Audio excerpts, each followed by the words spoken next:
the Kern Valley Hospital Healthcare, District Board of Directors meeting. Call to order. So the next things we're going to look at is the approval of agenda. The first thing we're going to do is flag salute. Could all please stand? Flag's in the right corner. Put your hand over your heart. Pledge. Pledge allegiance to the flag of the United States of America and to the republic for which it stands, one nation, under God, indivisible, with liberty and justice for all.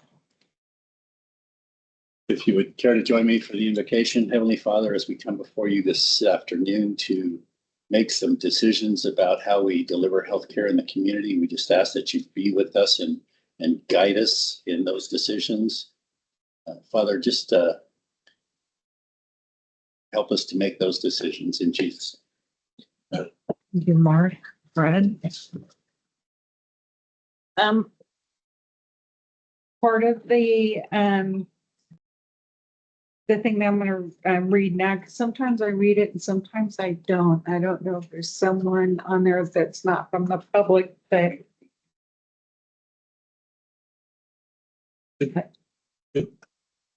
We have to approve the agenda, though. Yes, so do you want to do a motion and a second approving the agenda oh, without yes, sorry. session? Yes. So I just don't like voting, obviously, even though I have a little sticker that says I vote.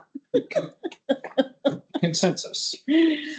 So if I could get a motion to approve the agenda, please. On the agenda, Closed session. Closed session. then we'll be given a report on what's going on. For what? For my stuff, yeah. Yeah, right. Yeah, Okay. Yeah, that's not closed session. I'm sorry. Okay, I went to the agenda periods because there's not much on there. Yeah, And if we need any information, Tim's got it. yes, that would be under his information. A report. Okay. Yeah. So I'll second no, Closed session.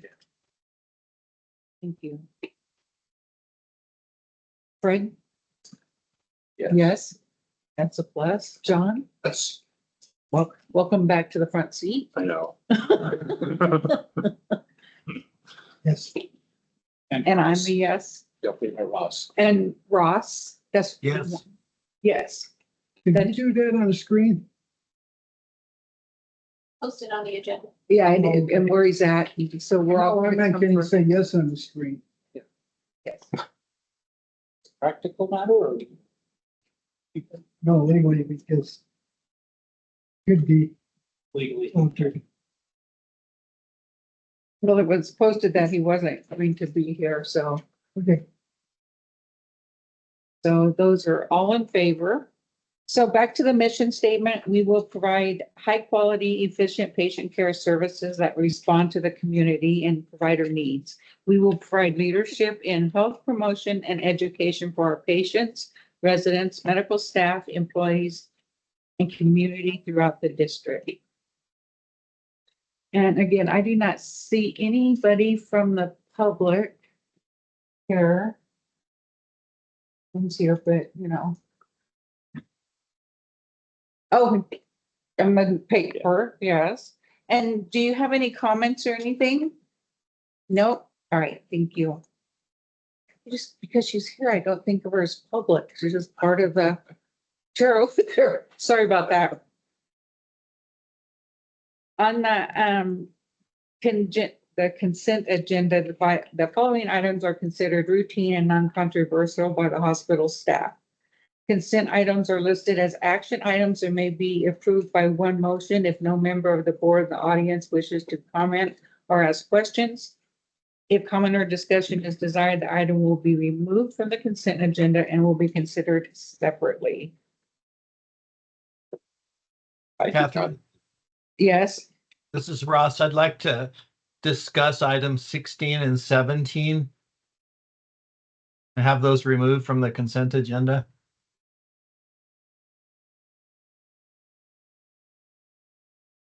okay. So we will move those and we'll move it to new business. Yeah, 3 and 4. Thank you, Ross. Thank you. Anyone else have anything they'd like to be removed or? So, if I can get recommendation to have the minutes approved as presented, removing item 16 and 17 and moving those to, new business. I'll motion as so. I'll second. Okay, Fred? Yes. Jeannie? Yes. Yes. And your vote also, Ross? Yes. And I'm a yes. Thank you.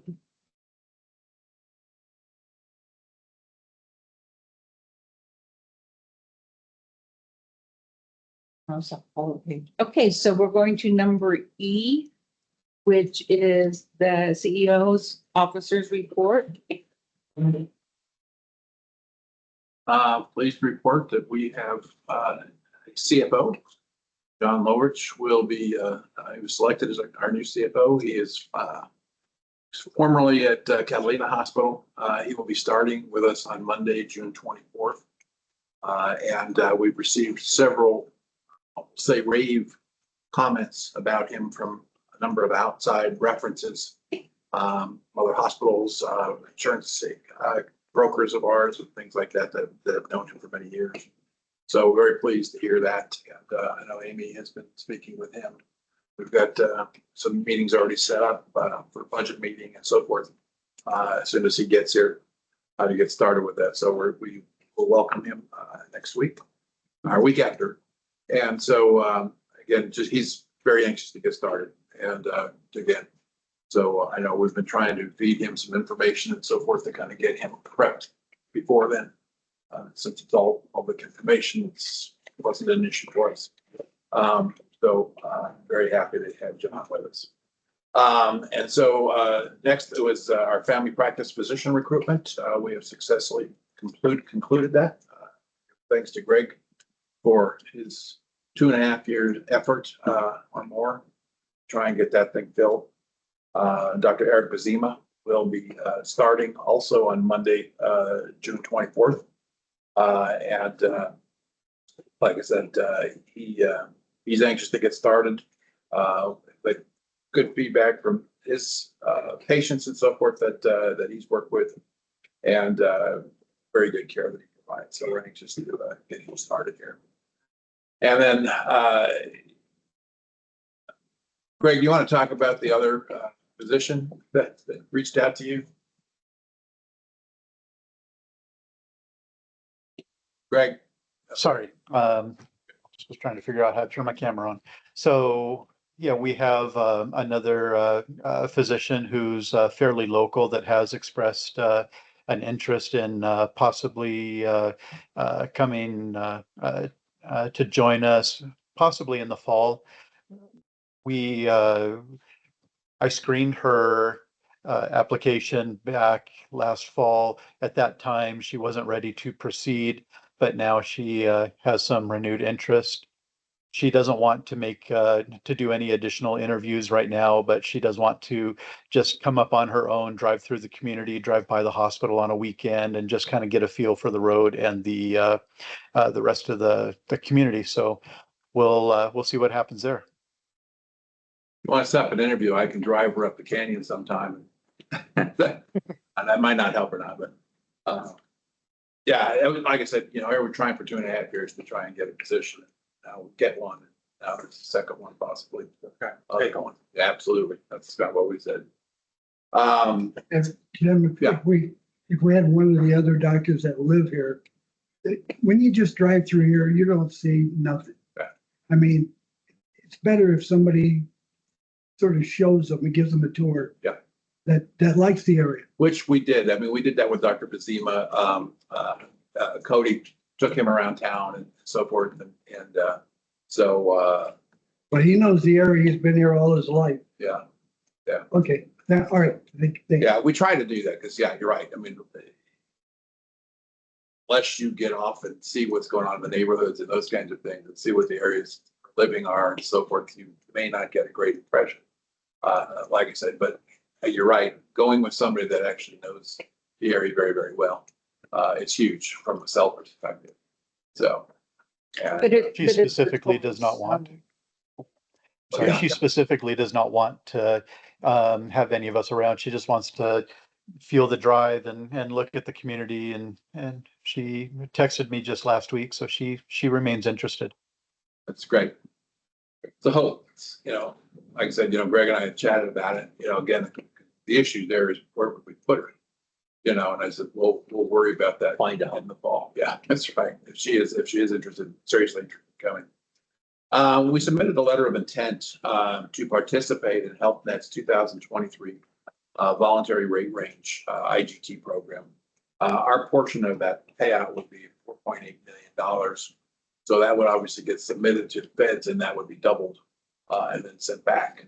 So that was,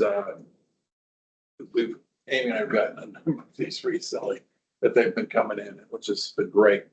And so, she's already submitted the letter of intent. She's got a couple more pieces that we need to submit supporting documentation on that. We'll get that out in the next couple of days.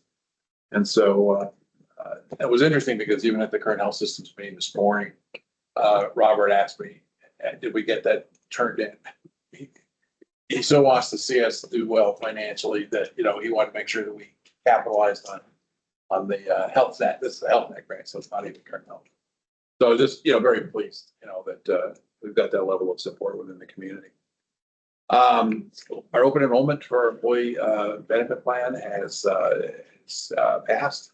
And I don't know, as of yesterday, we still had some that had not yet got theirs completed. I know Heidi was reaching out to people, HR was. Well, it wasn't me. I got in under the wire only because She called. She got me. So. You weren't. Me. This time. So anyway, glad everybody seems to be interested and again, we got great rates again this year. It's just happy to have that done.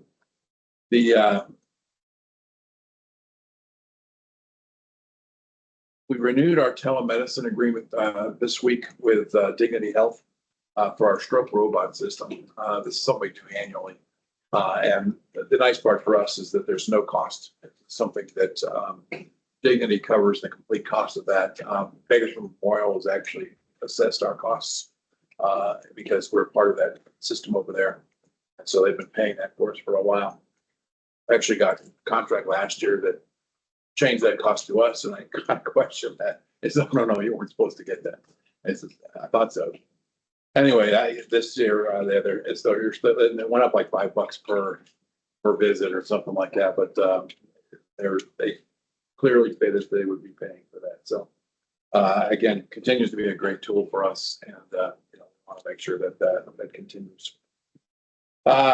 We have a planned managers meeting off-site on July 10th. And we've invited, like we did last year, we brought an outside speaker in and talk about various aspects of management and getting, working together and those kinds of things. And bringing Beta in our insurance carrier, and they've got some great speakers. And so one of the things we're going to be chatting about, there's some management principle issues. They're going to be talking basic management 101 type things. But of particular interest is we're discussing the possibility of putting in a culture change issue, and it's called Just Culture. And what it is, we're really trying to redirect and recommit to a new way of doing business. And this is for all employees. It's not just the management level. And it's primarily a system of shared accountability for the system, for the systems that we've designed, and for responding to behaviors in a fair and just manner. And so a number of us are getting educated on this tomorrow, and make sure it's what we want that we're willing to commit to that before we present to managers in July. And so it's a commitment. I mean, it really is. And so I was online doing some research on it, and it's been around for a while. And just a lot of systems that have done that. And it's just primarily, again, wanting to make sure that there's a oneness with your employees. I think that's something that we need. You know, as we talked about it, there was really no hesitation on our parts to let's check it out. Let's try to do that. Again, we need the improved communications, those kinds of things. Share, you know, our vision of what's going on here with the organization and so forth, and you know that the people have an opportunity to be heard and those kinds of things. So that's really what this is all about. And that, so I'm kind of excited to learn more about it tomorrow. And like I said, we'll keep you up to date on how that goes and what that's requiring of us. Our CNA graduation will be on Wednesday, June 26th, from 11 a.m. to 1 p.m. over at Calvary, Kern Calvary Chapel in South Lake. And we have 11 students graduating. And I believe all of them are. Oh, Pat, would you like to share some of that? What's happening? Yeah, so we have 11 graduating, 9 of which have already started working in the SNP, in addition to their finishing up their last of the clinical hours. And we have 2 more that will be coming just after graduation. So 11 new bodies is amazing. It's very great for this class. They all really seem hungry to work here and truly care, more so than just all of them truly care about the business, which warms my heart. Well, and I want to personally recognize Ben for the work that he put into the program. Obviously, he comes from that background, so he brought the personal touch to his education of the students over there. And this is, I think, by far the best class we've had that I've seen. And so I thank Ben for that. And we're going to also recognize Ben, because Ben is going to be unfortunately leaving us here soon, and with his family and moving back east.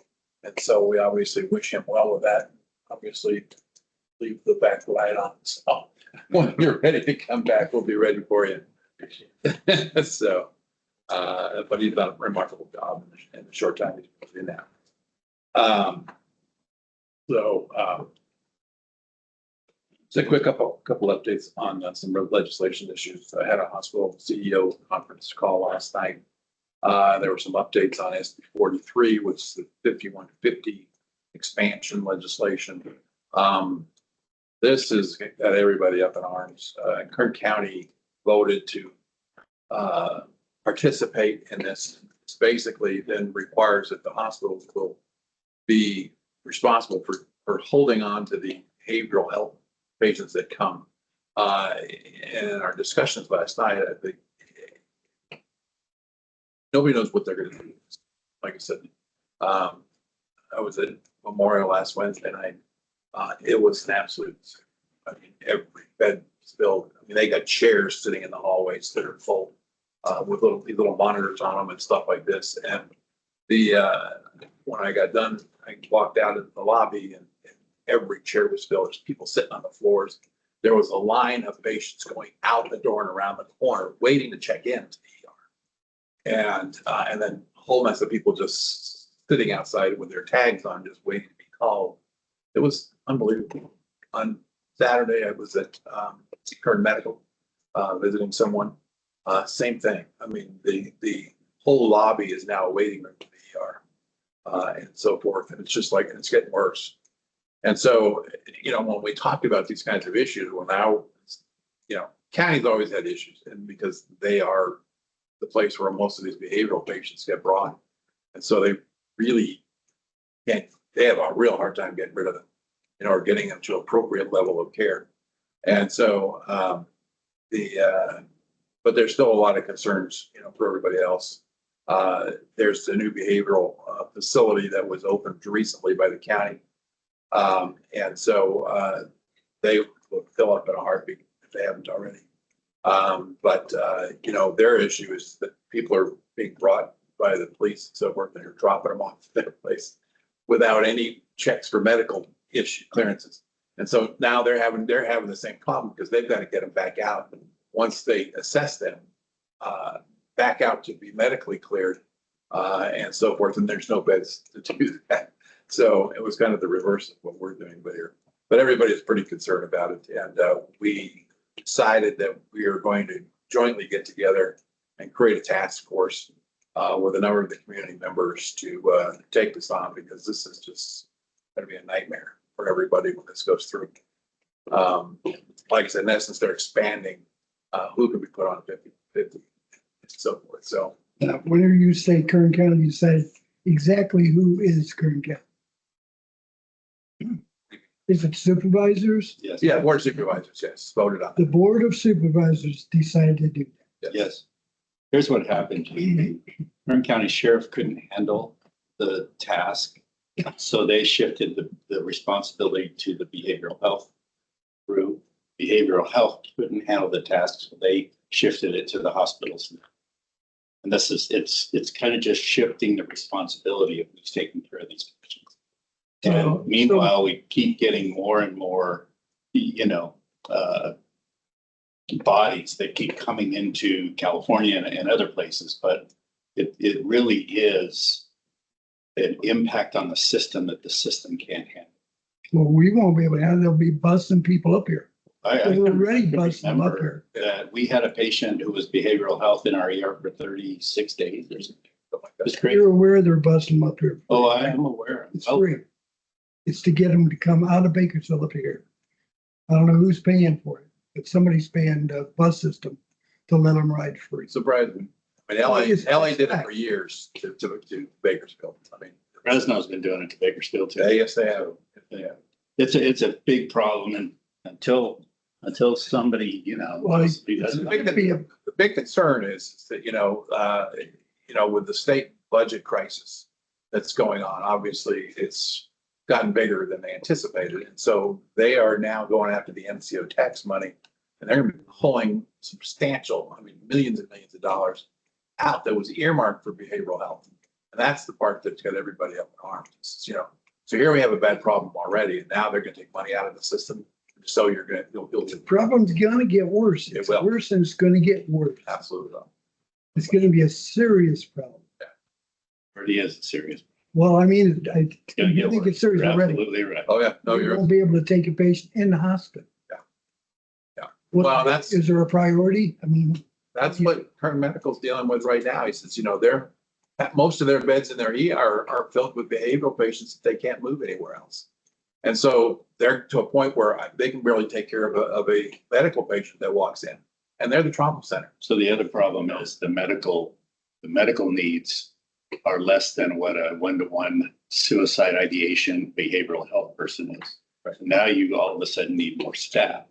You need a ton more staff to watch these behavioral health suicidal ideation patients. So it's a crisis. Well, and this is what's going to happen to us. At some point, because we're going to be held on a lot of these patients. Before with the 5150s, so We're the not a behavioral. sheriff was supposed to sit and kind of keep eye on that and stuff like that, because we didn't have the staff to do that, but now that's gone. So it's going to be very interesting to see how this all goes down. well, it's not medically, well, it's a sort of a medically necessary. Yeah.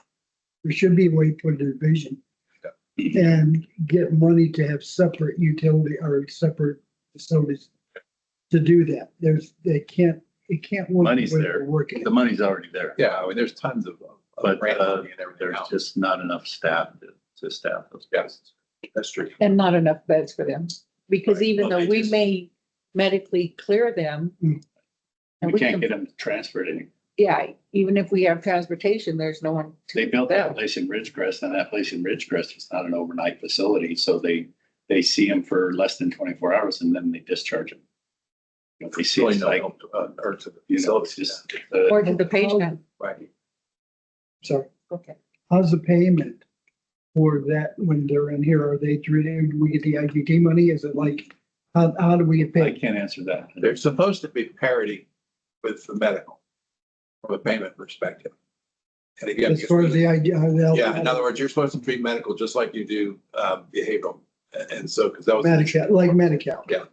And so you know, again, we don't see a lot of behavioral. So, you know, again, unless we go back and try and track some of those patients that have been identified that way, you know, I couldn't tell you. Like I said, the resource needs are more for a behavioral health than for a medical patient. Yeah, from especially in personnel issue. Exactly. Right. So, We'll cross the bridges as they come. yeah, on SB 1423, this was the effort that the Hospital Association is working with the legislature to craft a bill that would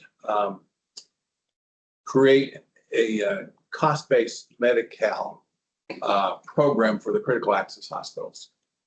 And interestingly enough, it got passed through the legislature and so forth. But when it got to the budget committee didn't allocate any money for it, nor did the governor. So it's basically died. You know, it's like, oh yeah, we support this and stuff like this, but we've got no money for it. So, or at least for this year, it's dead.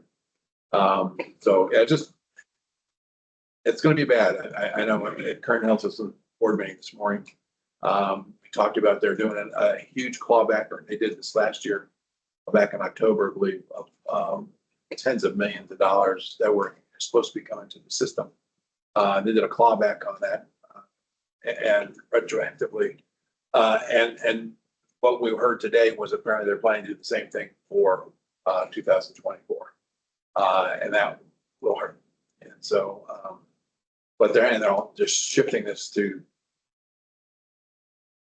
help the state's funds, you know, shortfalls. Can we send some of those patients to Ukraine or somewhere like that?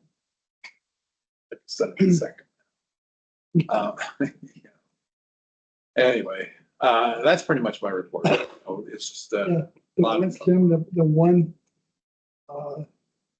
where they're working on us to not have to do the earthquake until 35. Yeah. And then looking to help pay for a good that's, portion. yeah, it was SB 1432. 1432. Yeah, and that is still in process. That was just forwarded on to, I think, the health committee just recently.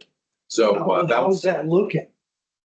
it has support. Matter of fact, Shannon Grove is on one of the title sponsors on that and so forth. And so it's got support. You know, again, it's like they still got to go through a bunch of hoops with various committees and so forth. So until it gets a little further along, we'll know how that's looking. But you know, and the issue there, like I said, is certainly they can postpone the compliance. I think initially they were trying to get at least there was originally a 3-year postponement to 2033, and then they have the ability to kick in another 5 years to take it out to 2038 and so forth, depending upon if certain criteria are met by the hospitals and so forth. There's pieces of it that are kind of in effect now where anyone who's got a type 2 building or anyone under an SBC 5, you've got to report annually on the condition of your building and what departments are in there. We did that this year. So that's an annual thing we'll do every year. And so, so that was a piece of the legislation also. But this is kind of built around that, just trying to make sure that the legislature and everybody else, all these other public agencies are aware of the critical situation going on with the hospitals. So I anticipate that there will be something positive that comes out of that. You know, again, I don't know from again, because of the funding situation, because that's what they were ultimately trying to do is if you had plans approved and stuff like that, but you couldn't finance it or fund it, then you got an extension and to try and find those funds and stuff like that. And if you still couldn't get it done, then it was permanently put on hold until the state came up with the money. And so, of course, right now, approving anything that requires the state to put any money is probably not going to get through. Well, if we don't have the money, they don't have the money. I mean, what happens? It dies right there. I mean, technically, you can't complete it. Well, Certainly leave it out there until the day when someone maybe has some money.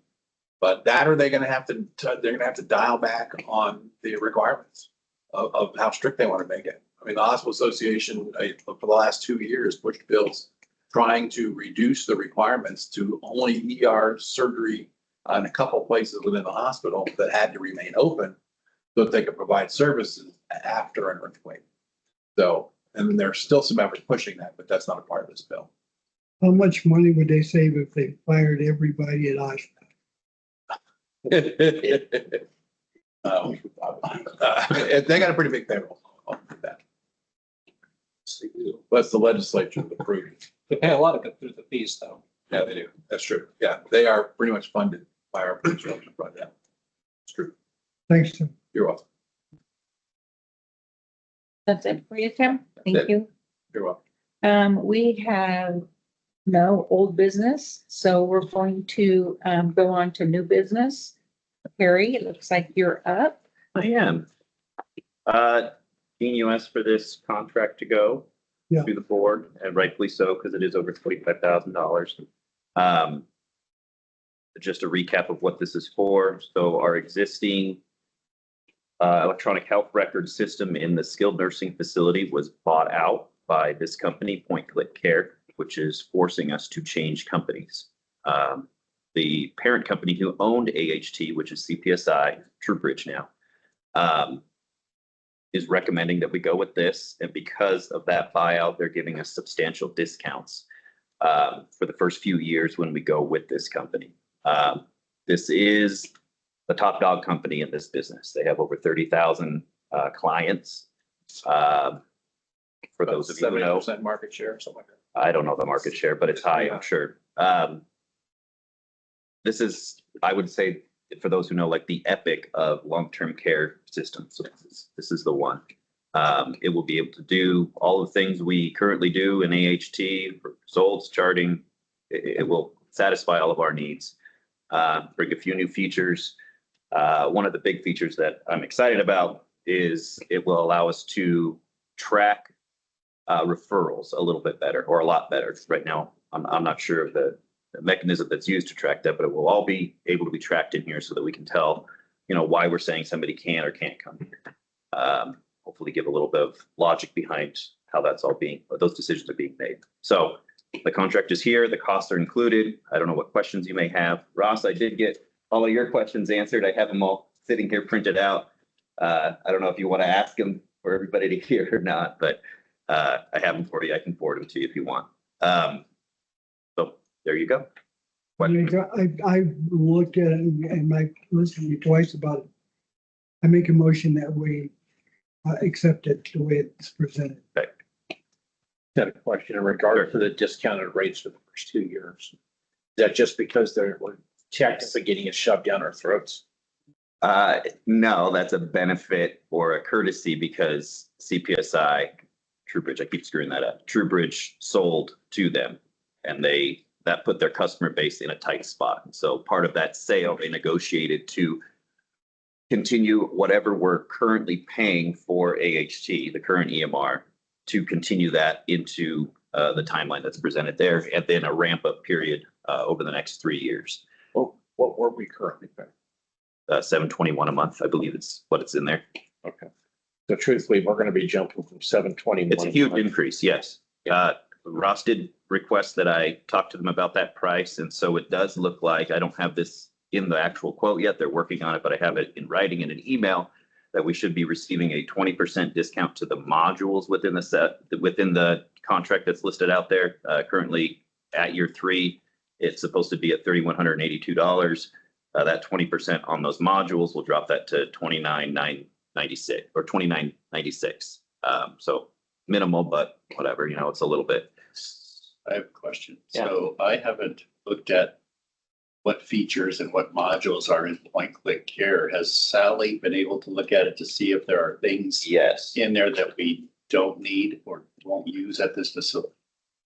I'm sure there are things that we may not need that are just part of the general package, but yes, this has been reviewed by a number of different people, all of the demos, Sally, Ben, medical records, a few nurses, the ADUN over there also reviewed it. I'm probably forgetting some people, but all of the demos and features and all that have been viewed by everybody. But it's a package. You can't pick and choose what you. There are some things that we can pick and choose, Okay. and we did so to make sure that we have the same functionality that we do right now.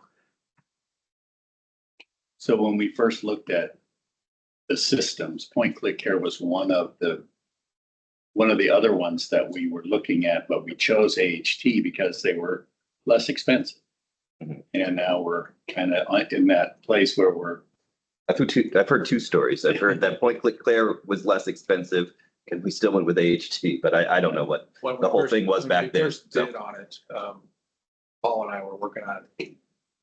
It was a web-based system that, no, it was a cloud-based system. And Still is. And like I said, at that point in time, it was considerably cheaper than what we were paying. oh, And so, and that was one of the reasons why we were looking at pushing it to go that way. So, heavily. But the problem was we didn't have the bandwidth at that time to support it. And we said that'd be a failure if we put this thing on there. Correct. And we drop it out every 2 seconds. And so, and several years later now, obviously, because we've enhanced our bandwidth dramatically, we are in a position now where we can take advantage of these cloud-based systems, doing it with other applications and so forth. So, and they work really well. So that's really where we're at right now. Unfortunately, you're looking at a 300% Yeah. increase in 2 years. Yeah. Absolutely.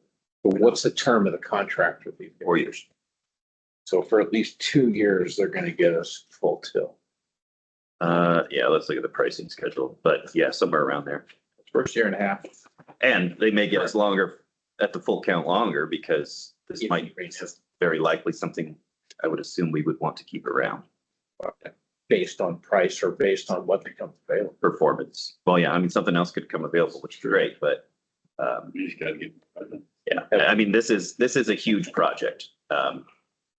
Probably one of the bigger ones we've tackled in terms of migrating to a different system because of the amount of data that's in that system, the amount of users that take advantage of it and all that. Do we have bandwidth? Are we gonna need more bandwidth the way We will not. things are evolving? Nope, we will not. As it sits right now, unless something catastrophic happens, which I can't predict, we won't need more bandwidth. We have redundancy for the bandwidth that we have with 2 different companies that work as part of like a load balancing system, so that if one is degraded, the other one makes up for it. One goes down, same thing, makes up for it. Since So we're safe.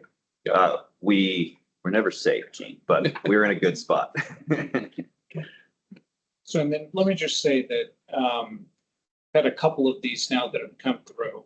And with the local healthcare district law, software $25,000 or more, you have to have a competitive selection process. So when this 4-year term comes up, probably a year out.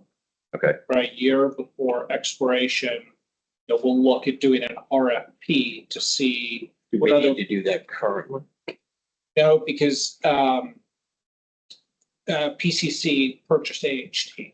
So this was like an asset purchase agreement. So we're kind of sliding the contract over. Even though there's a massive rate increase, it's okay. Yeah, but when and you want to do this about a year ahead of time. You want to do the RFP. It'll take, you'll have to draw the specs for what you're looking for. You'll have the proposal time, which will be about a month, selection process, and then you'll have the transition. And that's really what takes up the bulk of the time, from my understanding, from what I've seen in the past. Carrie will know much better than I will about that, but it seems the transition is the big issue. And there are other aspects to this too that may come into play. There's interfaces that we're going to have to sort out. I mean, even if we were to sign today, everything's good. We talked to TrueBridge, which is where these interfaces are going to flow in and out of, because that's kind of like our home ship there.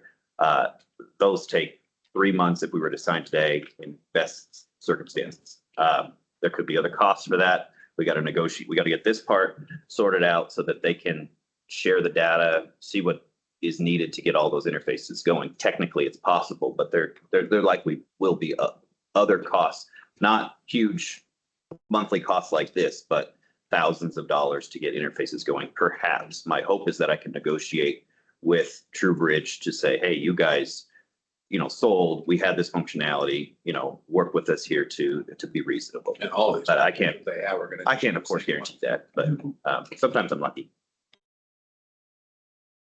Ross, did you have specific questions that all of us needed to hear, or are you good with Whatever Kerry sends you an email, No, I'd like to be heard. please. I have questions. So my concern with this contract was, in section 5.2 of the contract, the fee is based on our licensed bed capacity. So we're being charged for 74 beds, even though we only have 42 patients, or maybe 47 this week. And so in essence, they're charging us twice as much as they should because we have half the number of patients that we have capacity for. And so I was asking Carrie to look at, see if they would be amenable to charge us for what our patient census is rather than what the licensed bed capacity was. And what kind of answer did you get back from them? So I asked that exact question, and I'll just read the quote that I was emailed, which was, as for the question around billing, Point Click Care has an organizational policy to bill based on licensed bed counts for all of our customers. With the fluctuation in census, it would be too difficult to adjust billing monthly based on the census at the time. So our census obviously goes up and down. For them to monitor that census and bill accordingly, again, he said, we have 30,000 customers. This is simply a task that isn't worth their time to bill in this manner that you're requesting.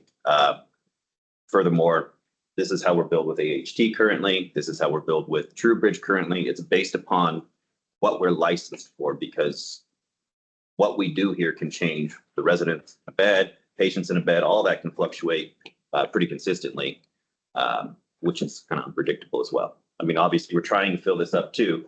So as that happens, hopefully these numbers will be a little bit more What digestible. you're saying is we would be better off to do our job and have 74 people in there. Would it be better to have 74 people in here? Of course. Okay. Yeah. That's a good point. Right, Ross? So what it does in my mind, the way I'm calculating this is it makes this product twice as expensive as it should be. Because So we're not doing the job.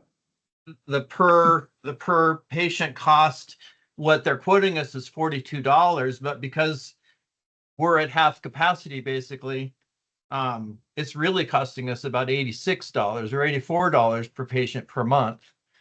And so I wondered, how does that impact our revenue per patient per month? What kind of cost is that to us? How much of a percentage does it take out of our revenue?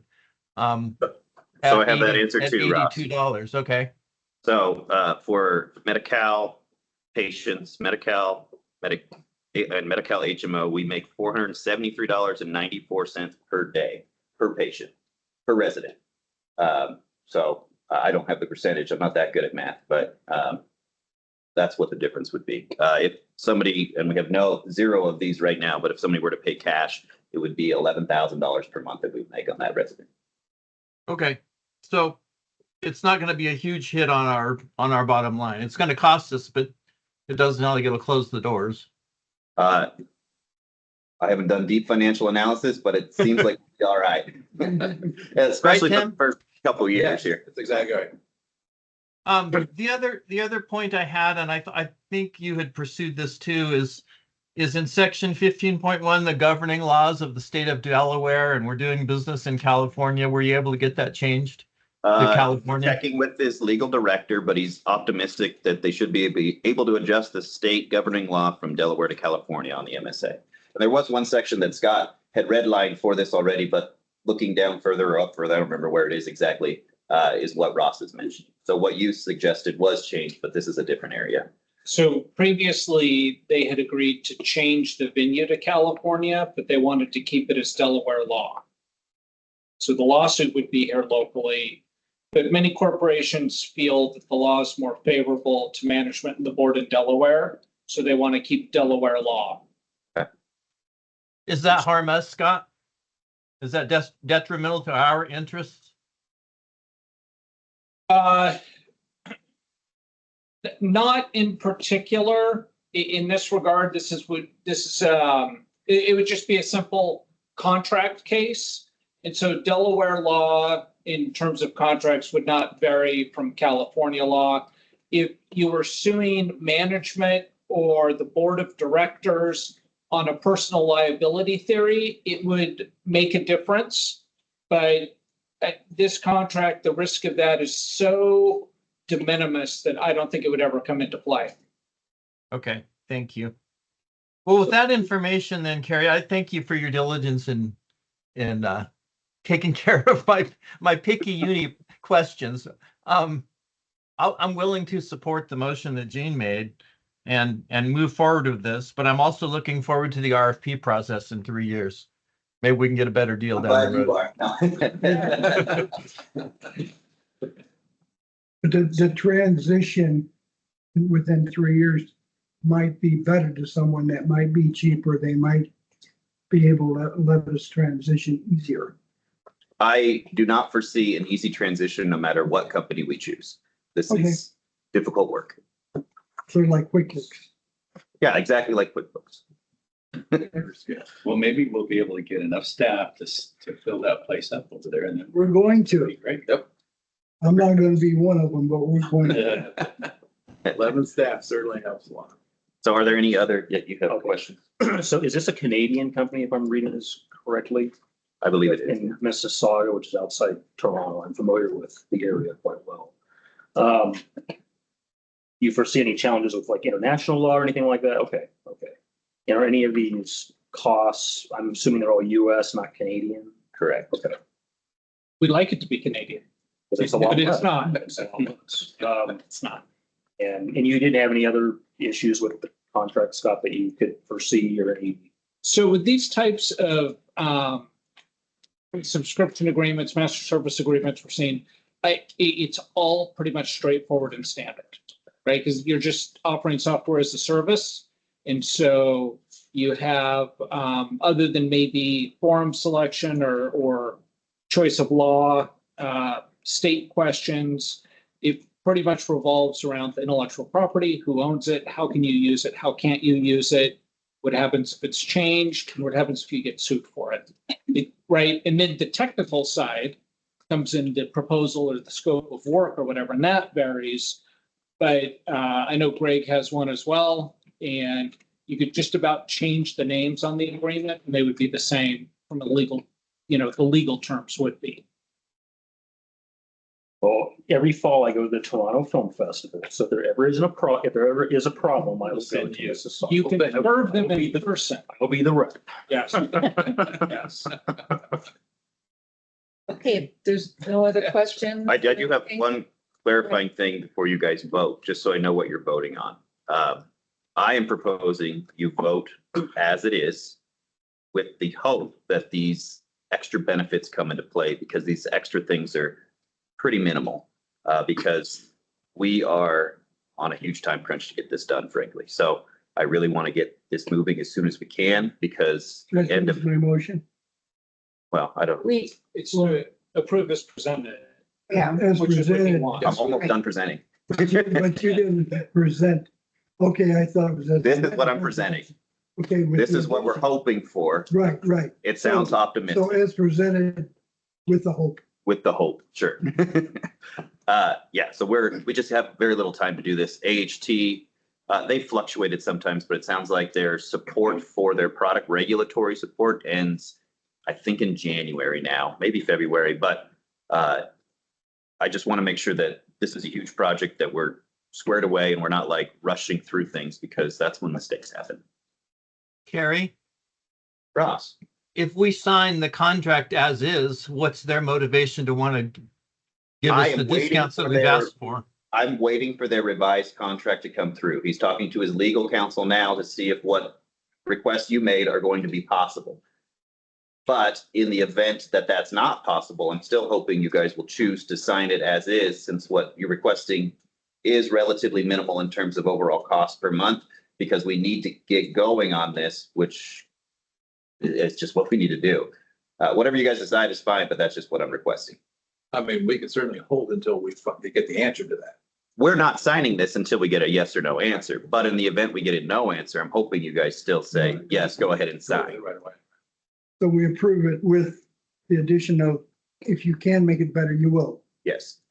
I mean, it's, I'm okay with that as long as they don't look at the recording of this meeting and see where their negotiating position is. I expect to have an answer within the next day or so, so this probably won't even be posted by then. Okay.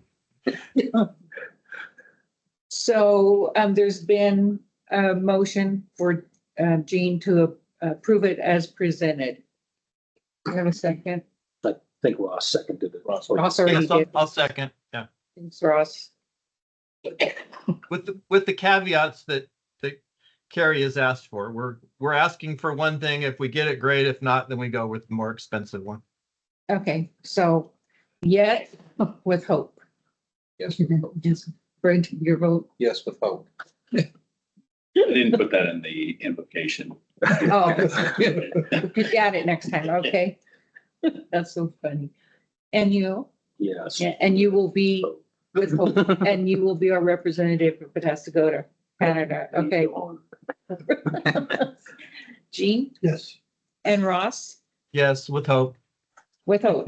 And I'm a yes, and I'm banking on hope. I think it. Thanks, Carrie. And I think you've hit your allotted funds for the year. I'm just putting that out there right now. These are SNF funds. I got money in the bank. When they're put in the bed, you got money in the bank. SNF funds, that's not cocaine funds. Oh, I'm sorry. well, you never know. Never know when I need to clarify, I guess. It's true. You're a musician. Yeah, this is easy. That narrows it down. Sorry. there. That's okay. You're good. Struggling. All right. So for discussion is the quality initiative pool reporting requirements. And Greg, that's you? Thank you. So I'm speaking to some issues regarding the QIP program, specifically in the reporting requirements for this program. At the July meeting, you should see a resolution and a contract come before you for consideration. The QIP program, QIP stands for Quality Incentive Pool. This is a federal program where the federal government looks at ways that we can evaluate healthcare, looks at different quality measures that need to be monitored and action needs to be taken to improve on them. So the federal government puts that onus on the state. The state manages this program. So there are quite a few hospitals in California that participate in this program. Previously, this was the PRIME program. The PRIME program went through its course, and now we're in the QIP program. The big difference between the two is the PRIME program, we were judged on what we did, the work that we did to improve patient care. Now we're basically being evaluated, judged on the actual action that occurs from the work that we do. So in other words, before, when we were looking at, let's say, mammograms, if we were doing everything we could to order mammograms, help the patients get their mammograms, that's what we were being evaluated on. Now we're being evaluated on how the patient actually does the test that we're monitoring, or there are quite a few MCAS measures. MCAS measures are industry standardized. There are quite a few that we have to choose from. We've chosen 6 measures to track, to make improvements on. So, of course, with any government program, there's huge reporting requirements, and the QIP program is probably one of the bigger ones. There are very intense rules that go along with how we collect data, how we include patients, how we exclude patients, etc. So the way it works Hey, is Greg? every year. Yes. Can we ask Debbie Hess to mute herself? Oh, there she did. Okay, thank you. I thought I was hearing voices. Okay, so where was I? We're talking about reporting. So we're actually in the reporting phase of the QIP right now. So what that means is that we are compiling all of our data. We're submitting it to the state. Actually, the report is due tomorrow. So out of our 6 measures, we're probably going to successfully meet 5 of those measures. And we do get significant compensation for these. It's right around $250,000 a year for each one of them. So there's definitely value with that. Now, once we report our data, it's not over there, because then we have an audit that comes in. So the audit will start in another couple months. The auditors, we've worked with the same auditors for the past 3 years, and every year they've given us more and more concern about how we're collecting our data and reporting the data. We're supposed to be following industry standards. Our existing EHR does not support providing data that is required for the QIP program. So the auditors have done a really good job educating us, helping us with the process. But basically, at our the last meeting with the auditors about a month ago, they said that Kern Valley is the most manual process. You know, they want it to be something that just comes electronically out of our healthcare record. We just aren't, with our existing healthcare record, we aren't able to do that. So they warned us that going forward, we're most likely not going to be able to meet the requirements of the QIP program. So what are our solutions about that? One of our solutions is potentially to drop out of the program. We don't want to do that because it's a good program. It's also financially good for the district. So, yeah, we really don't want to go down that path. There are vendors. Well, there's a vendor who participates with the QIP participants pretty much exclusively throughout California, small hospitals and big hospitals. They help us in providing the data within our electronic health record to be extractable. And it goes beyond that. They look at clearinghouses where we're looking at the healthcare information that was billed out to various payers. They can get that information and basically help us meet the requirements for the QIP program.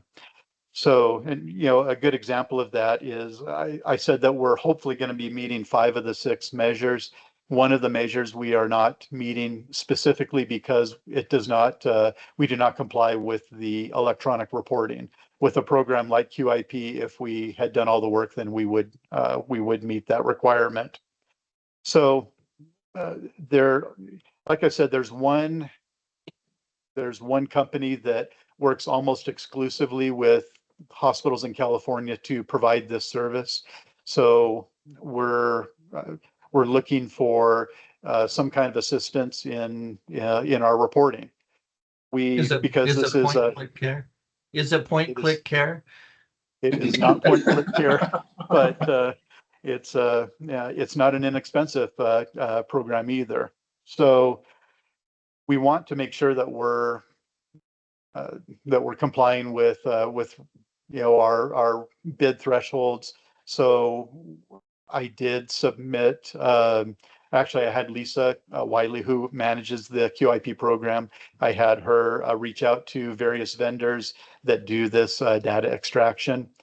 None of them, except for the vendor that we're really wanting to go with, has experience specifically with the QIP program. So 2 of the companies that we surveyed actually gave us a response saying that we don't work with them, but we'd love to hear more about the program. Well, we don't want to spend our time teaching them.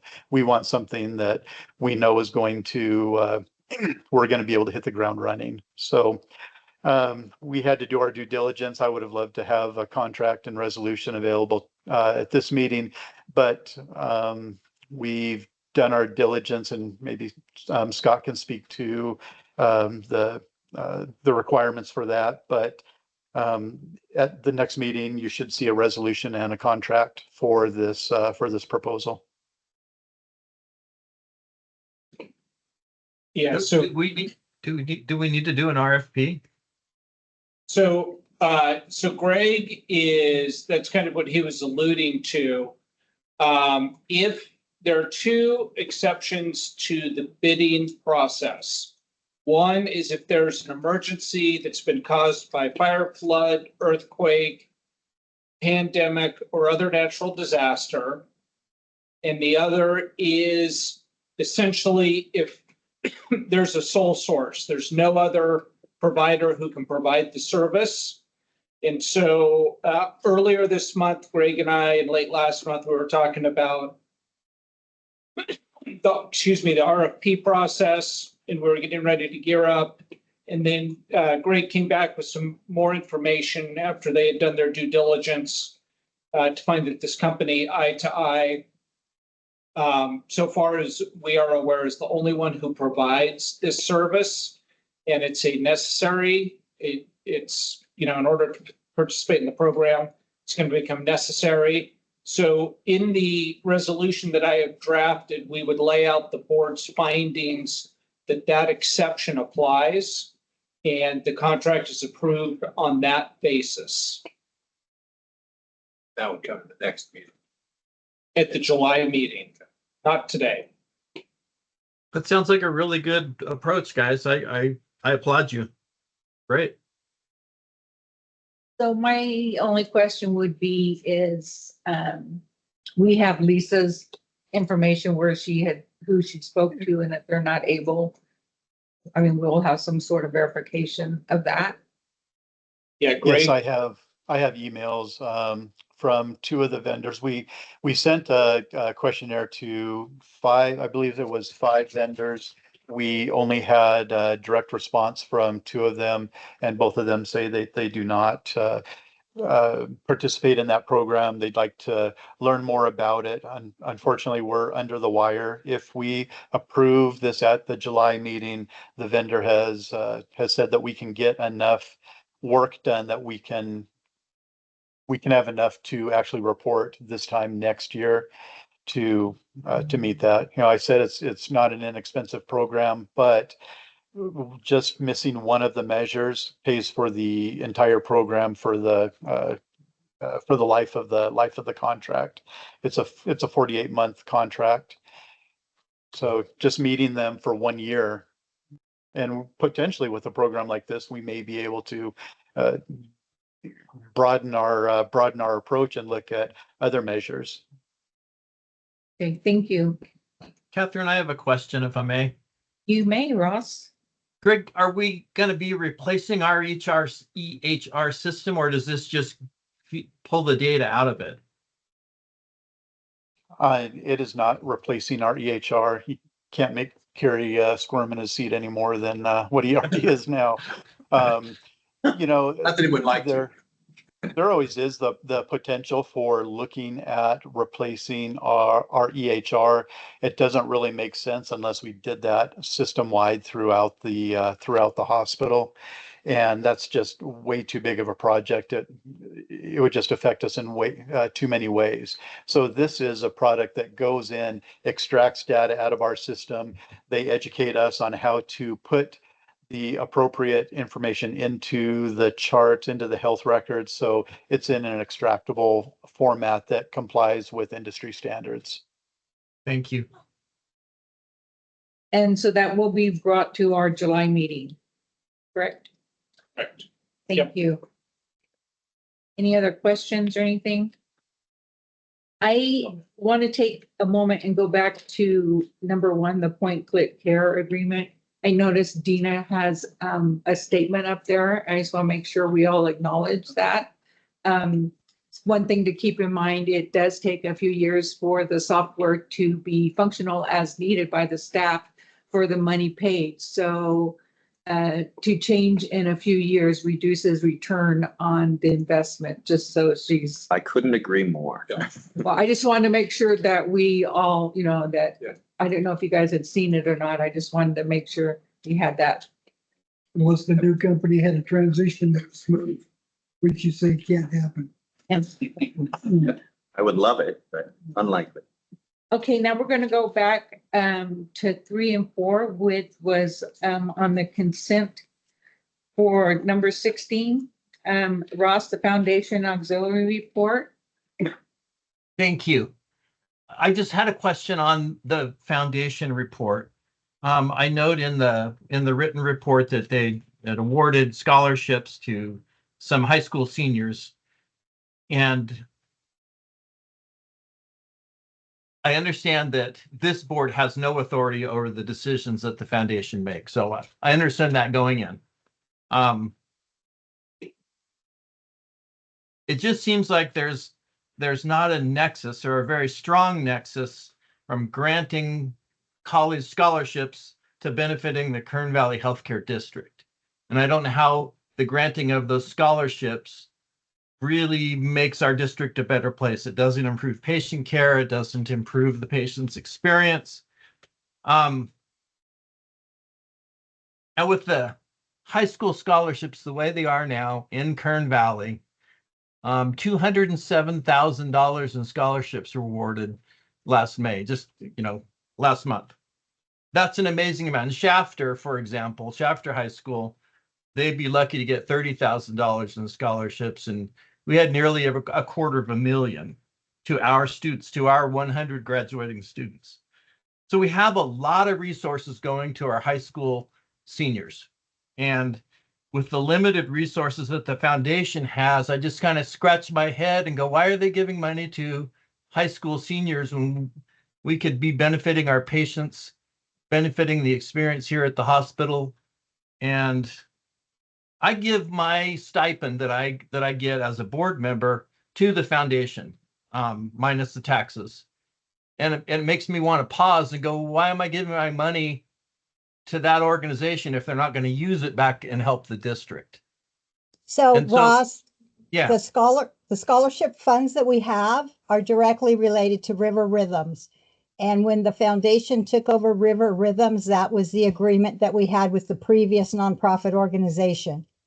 It's not limited to the high school. Anyone is free to apply for those scholarships. And we have a scholarship committee, which I don't sit on, but we have a scholarship committee that anyone has the ability to sit on. And so far, we just started this right before COVID. So this is only the third time that we've given scholarships out. We did it the year right before COVID and last year and this year. So anyone is eligible for that. We also have money in that scholarship fund that we help with the CNAs.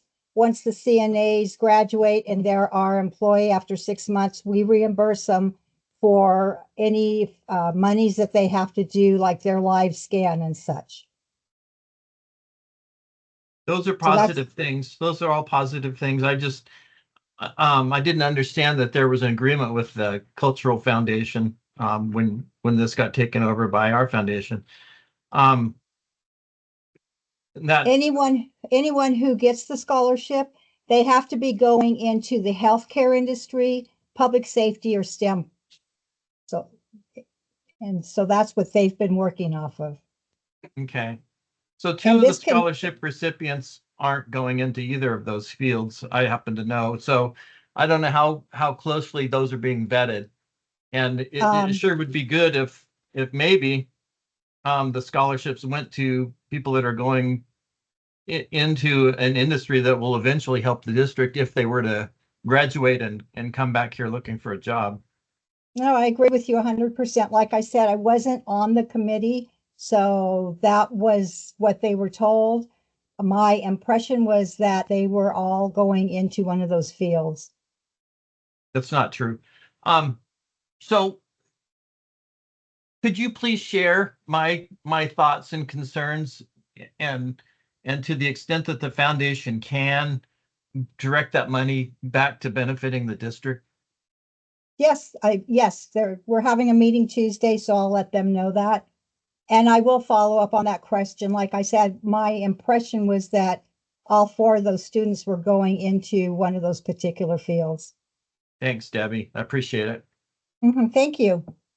Deb, if need be, I'll join in on that conversation. Because I was around when that happened, so. And the foundation scholarships, then, those are only awarded to high school graduates? No, they can be awarded to staff. They can be awarded to someone already in college. So it's not high school. It's not just high school. It's for anyone. Okay, perfect. Thank you. Any other questions on that one? Thanks, Catherine. Appreciate it. Welcome. And then we're going to go ahead and move on to number 4, which would have been 17, the capital expenditure request, meal delivery carts. Yeah, my question on that was we're going with the highest bidder, and I'm assuming there's probably a really valid reason for it. I'd just like to hear why. So I'm Tiffany, those that don't know. So I'm recommending to go with the highest cost one for many reasons. So one, it's all stainless steel. The 2 lower cost ones on page 41, they're made of plastic material, not stainless steel. So wear and tear wise, they're not gonna last as long, not being able to clean as well. The plastic's kind of like porousy plastic. The one that we're gonna hope to go with has 24 trays in a cart. The lesser expensive ones only hold 20 trays per cart. And then the newer one that I'm recommending has a floor drain in it. So I'm sure most of you probably haven't had the opportunity to clean a food delivery cart. You can attest to this, but it's very scary to clean a cart when there's not a drain because you hose it out with water, Ensure gets all in it. You have to physically tip the cart that's on wheels to get the water to come out. It's scary watching one person do it. So this newer model, the one that I'm recommending, has a floor drain. So you just pop it open and the water drains in and it'll go right into our like big floor drain. For quality of just like moving the cart in the hall, the wheels have like a new noise reducing technology. So hopefully patients won't hear the meal carts coming down the hall like they have been. And then there's a full bumper around like the bottom of it, so less running into walls. And then there's an actual handle on the back. And another big thing is the height. Right now, our carts are very tall, and these other ones, the size of them is different. So the ones that I'm recommending, people can actually see over them because they are a little, they're a big item to move. So you can see and, going in a hallway with residents and patients. Staff have to dodge a lot of obstacles. It's not just a straight shot to the parking spot. So.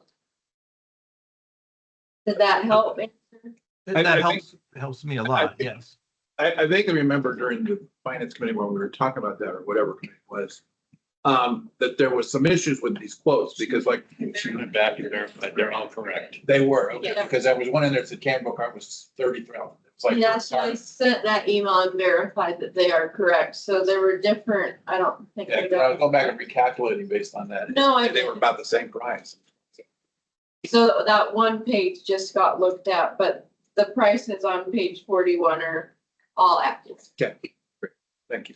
And again, that has to do with remembering that the 2 Cambria ones, they are all different carts. They all kind of look the same, but the ones on the bottom are plastic. They're not stainless steel. So just have a question. Yeah, sorry. Are these coming fully assembled or are we gonna have to wait for Bob's crew to assemble? They're full- Okay. All right. So I do have a question. Do we know what the serviceable life is on the plastic ones versus the stainless steel ones? Do they give any kind of indicator No. to that? Just that the industry standard stainless steel. For example, like this Cambrio company, they're who we have we did this process a while back, our meal delivery system, like our trays and our bases that heat it. That is through Cambrio. They only sell plastic meal carts. But if we're looking at like investing quite a bit of money in this, if you look at our current meal carts, they are stainless steel. So, an exact replacement would be Yeah, stainless. how long have they been? in They've service? lasted a very long time. Are the original ones? I like think in the so, snip yeah. Opened and stuff? Like early 90s. Yeah, 92.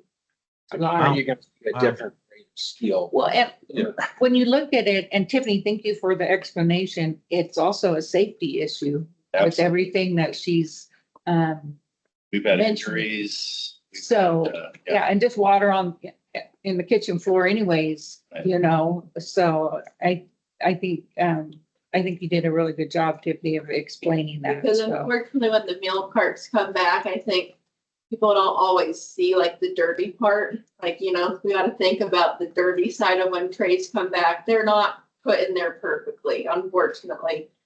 Residents could go by and if they're upset, they'll throw an insert in the bottom of that meal cart and it is now everywhere. It's on the sides, it's on the door, so it's not just like, let me clean it out. You gotta hose it out.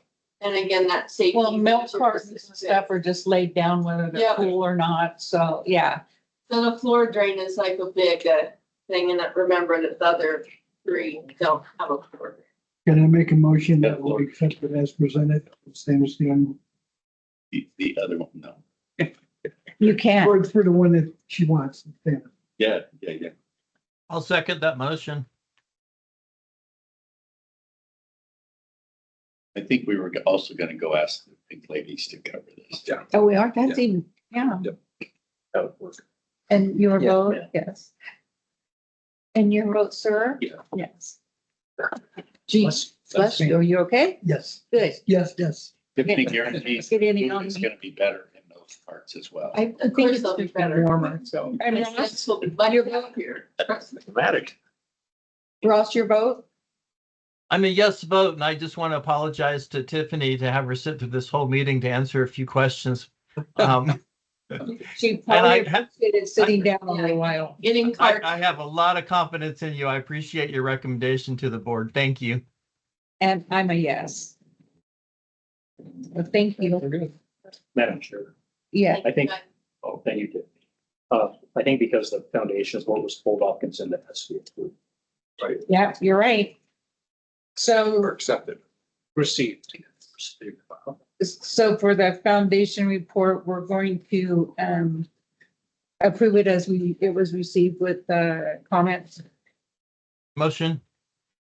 Second, Second. So you're a yes, Fred? yes. You're a yes, Jean? I just want to make sure. Ross? Yes. Yes, I'm a yes. And John's a yes. Thank you. So we're going to move on to director comments that are not appearing on the agenda. Jean, do you have any comments? No, everything seems to be going along smoother than it was. I hope that's a good thing. We just gotta keep our guard up because we don't want to lose this hospital. We can't step up. Step in some horse manure. Agreed. Fred, any comments? You have 2 years to get me to 74 and no. Me? Yeah. you do. 2 years. How's that? I like that. You happy for that? Behavioral. You know, we have talked. All right. No, I don't have any comments. Thank you. John, do you have any comments? Just that I'm looking forward to meeting the new CFO. I think we're gonna cancel finance this month Give it a chance because, to get in. yeah, and it's in fiscal year with budget, so that gives him time to work with Amy. And but looking forward to working with him on the finance committee. And I'll double check my calendar. I might have to zoom in from the next board meeting, but I'll let you know for sure. Can we not have a finance meeting? I'll let- We still get a report. yet. I don't know if the I think that, ED or the CFO will prepare a report or not. Okay, is it okay if they don't? Yeah. They pick it up next month? Okay. Yeah. All right, They that's can fine. cancel a Okay. meeting. And again, the only comments that I have, I skipped you, Ross, but I'll be back to you. And have we decided then about the meeting for the end of this month? I'll cancel it as of now. Okay, If something big comes up, we will call a special meeting. so just for you, Ross, you're off for the rest of the month. Ross, any comments? I do have some, Catherine. Thank you. I Welcome. want to I want to thank Greg for getting us a new physician on board. I know it was a whole lot of work and I appreciate your efforts. I know that took a lot of effort on your part behind the scenes, and this is a really, really good thing. So thank you, Greg. And also my thanks to Ben. I don't know if Ben's still in the room. No, You just No. like to do that. No, okay. Hopefully I'll see him at the CNA graduation. Hopefully I can be back in public by then. The last thing I want to talk about is succession planning. So we've got some key positions in our organization that I think this board needs to give some thought to. If these key positions, if they decide to retire, become incapacitated, I don't know we have a good succession plan for filling those critical roles. And so I'd like to begin the conversation of this in the next PP or Policy and Personnel Committee, and bring that to the board at some point when we can put some form to it. But like if Tim were to decide to retire, or one of the other key manager roles, we don't have a good plan for filling that vacancy. And I think we need to give that, as a board, we need to give that some real thought and figure out what we're going to do about that. So you don't have to comment on it. I just want to let you know I'm going to bring that to the Personnel and Policy Committee, and we can start having a conversation about it at some point. Sounds good. Yep, sounds good. Thank you, Ross. Thank you, guys. Thanks for letting me be remote today too. We'd rather you be. I thought about coming in and giving Gene a big hug, but I thought, nah, that's bad. You look like you told a bad joke, your face was all red. As far as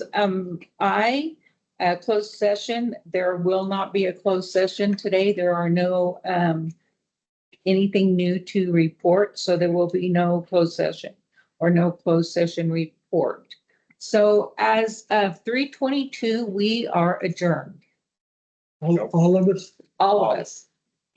All of Good us. day, Ross. Thanks, Ross. Thanks, Ross.